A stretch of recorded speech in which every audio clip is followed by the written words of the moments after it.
Hello viewers, আশা করি ভালো আছো।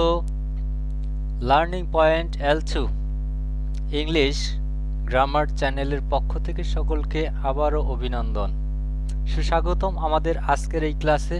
সাফিক্স প্রিফিক্সের আজকের ক্লাসে আমরা শিখব কি করে ভার্ব গঠন করা যায়, অর্থাৎ কোন সাফিক্সেস অর প্রিফিক্সেস যুক্ত করলে একটা ওয়ার্ড ভার্বে রূপান্তরিত হবে। আমাদের আজকের বিষয় সেটা। চলো আজকে যাই আমাদের ক্লাসে। আমাদের আজকের বিষয় ভার্ব গঠন। আমাদের ক্লাসে আজকে আমরা প্রথম যে নিয়মটা নিয়ে আলোচনা করব সেটা হলো ওয়ার্ডের শেষে শুধু ইএন সাফিক্স যোগ করে ভার্ব গঠন করা যায়। অর্থাৎ কিছু কিছু ওয়ার্ড আছে, রুট আছে, যেগুলোর শেষে ইএন যোগ করলে সেই ওয়ার্ডটি ভার্বে রূপান্তরিত হয়।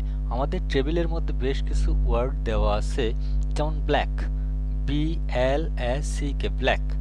ব্ল্যাক আমরা জানি এর সাথে যদি ইএন যুক্ত করি তাহলে ওয়ার্ডটা ভার্ব হবে, যেমন ব্ল্যাকেন, ব্রড, ব্রডেন, ব্রাইট, ব্রাইটেন। এবারে আমি যে নিয়মটা আলোচনা করব সেটা হলো ওয়ার্ডের শেষে শুধু FY সাফিক্স যোগ করে কোনো ওয়ার্ডকে ভার্বে রূপান্তর করা যায়। আমি আরও একভাবে লিখে দিয়েছি, verbs with the suffix FY অথবা IFY অথবা EFY, তাহলে যে ওয়ার্ডগুলো গঠন হবে সেগুলো সাধারণত ভার্ব। যেমন বিউটি, বিউটি একটা নাউন, এর সাথে যদি আমরা শেষে FY যোগ করি তাহলে হবে বিউটিফাই। এখানে স্পেলিং অবশ্যই একটা ফ্যাক্টর।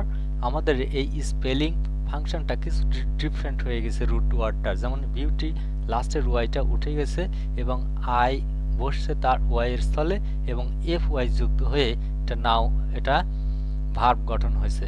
যেমন এক্সাম্পল, এক্সাম্পলিফাই, ক্লাস, ক্লাসিফাই। এগুলো আমি আমার নিচে টেবিলে বেশ কিছু ওয়ার্ড দিয়ে দিচ্ছি, তোমরা সেখান থেকে সেই ওয়ার্ডগুলো দেখে আরও এর বিস্তর আকারে তোমরা শিখে নিতে পারবে তোমাদের প্র্যাকটিসের মাধ্যম দিয়ে।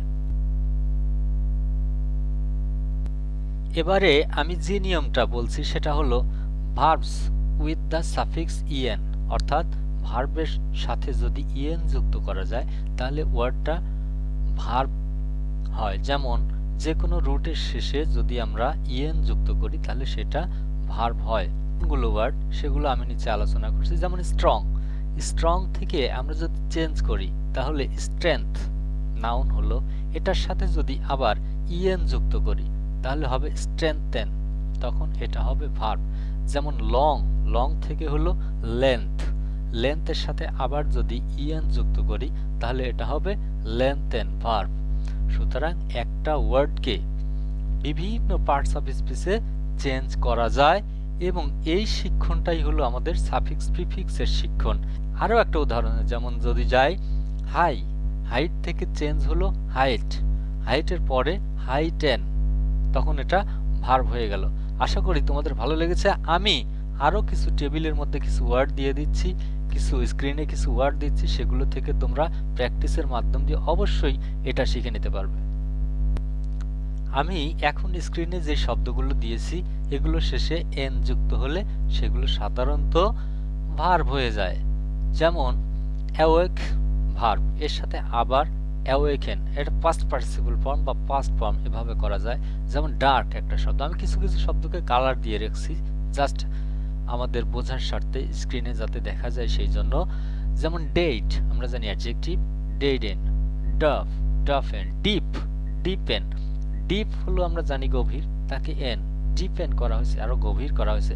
কুইক, কুইকটা হলো তাড়াতাড়ি অ্যাডজেক্টিভ, এই কুইকেন এটাকে তাড়াতাড়ি করা হয়েছে। যেমন less, LESS, less, lesson, less মানে কমানো, লেসকে, লেস হলো অ্যাডজেক্টিভ, এর সাথে আর একটা এন এই সাফিক্স যুক্ত করলে এটা হয়ে গিয়েছে ভার্ব। অবশ্যই এই শব্দগুলো যদি তোমরা প্র্যাকটিস করো এখান থেকে তোমাদের লার্নিং অবশ্যই হবে। এবারে আমি যে সাফিক্সটার কথা বলবো সেটা হচ্ছে IZE। এই IZE এই সাফিক্সটা যদি কোনো ওয়ার্ডের শেষে যুক্ত হয় সেই ওয়ার্ডটা সাধারণত ভার্ব হয়। যেমন কলোনি, কলোনি থেকে এটা আমরা কলোনাইজ, কলোনাইজ করলাম, তাহলে এটা ভার্ব হয়ে গেল। Critic, criticise, brutal, brutalise. এরকম আরো বেশ কিছু শব্দ নিচে দেওয়া আছে, তোমরা এগুলো দেখে নেবে। এখন আমরা এই আইজেডি এইরকম আরেকটা সাফিক্স আছে যেটা আইএসই, সেটার ব্যবহার আমি দেখাবো। তবে এর পার্থক্য হলো British English and American English, এছাড়া আর কিছু না। এগুলো উভয়ই হচ্ছে ভার্ব, আইজেডি সাফিক্স অথবা লাস্টে আইএসই। আমি আইএসিটা দেখাচ্ছি এবার টেবিলে। আমি এবার আইএসি যুক্ত যে সাফিক্সগুলো দিয়ে ভার্ব গঠন হয় আমি সেগুলোর একটা টেবিল স্ক্রিনে দিয়ে দিয়েছি। যেমন সিভিল, সিভিলাইজ, স্পেশাল, স্পেশালাইজ, এই বানানগুলোর শেষে আইএসি আছে। আমরা যদি ব্রিটিশ ল্যাঙ্গুয়েজে এটা বলতাম, ব্রিটিশ ইংলিশে বলতাম, তাহলে এটা হচ্ছে সিভিলাইজ, আইজেডি। আর যদি এটা আমেরিকান ইংলিশ হয় তখন সেটা হয় আইএসই। এটুকুই, এর বেশি পার্থক্য কিছু নয়।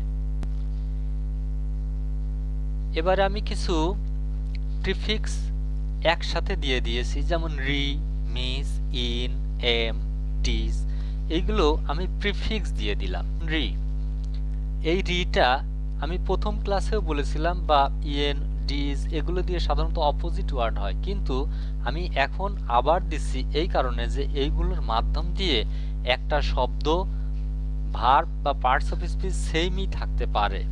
যেমন ডিসলাইক, লাইক ও ভার্ব, ডিসলাইক ও ভার্ব। তদ্রূপ আমি আসছি যেমন রি, রি এর ব্যবহার যেমন স্টার্ট, স্টার্টটা হলো ভার্ব, এর পূর্বে যদি আমরা রি প্রিফিক্স বসাই, যোগ করি, তাহলে এটা পার্টস অফ স্পিচ রিস্টার্ট, একটা ভার্বই থাকবে। যেমন রিকল, রিনিউ, রিকভার, এগুলো হচ্ছে রি প্রিফিক্সেস যুক্ত হয়ে একটা শব্দে ভার্বের রূপান্তর। এরপরে আমি আসছি মিস এর ব্যবহার। মিস প্রিফিক্স যুক্ত আমরা যদি করি কোনো শব্দের সাথে, তাহলে সেই শব্দটা সাধারণত ভার্ব গঠন হতে পারে, অপোজিট ওয়ার্ডও হতে পারে, অন্য পার্টস অফ স্পিচ হতে পারে। তবে আমি এখানে যে এক্সাম্পলগুলো দিয়েছি সেগুলো দিয়ে অবশ্যই ভার্ব গঠন হবে। তাহলে মিস গাইড, গাইড একটা ভার্ব, এর পূর্বে মিস যুক্ত করলে শব্দটা আরেকটা ভার্বে রূপান্তর হবে, তবে অর্থের কিছুটা না, অর্থের বিপরীত অর্থাৎ অপোজিট ওয়ার্ড দেবে। Spell, miss spell, understand, miss understand, অবশ্যই তোমরা বুঝেছো। এবারে আমি আসছি এন প্রিফিক্স যুক্ত করে।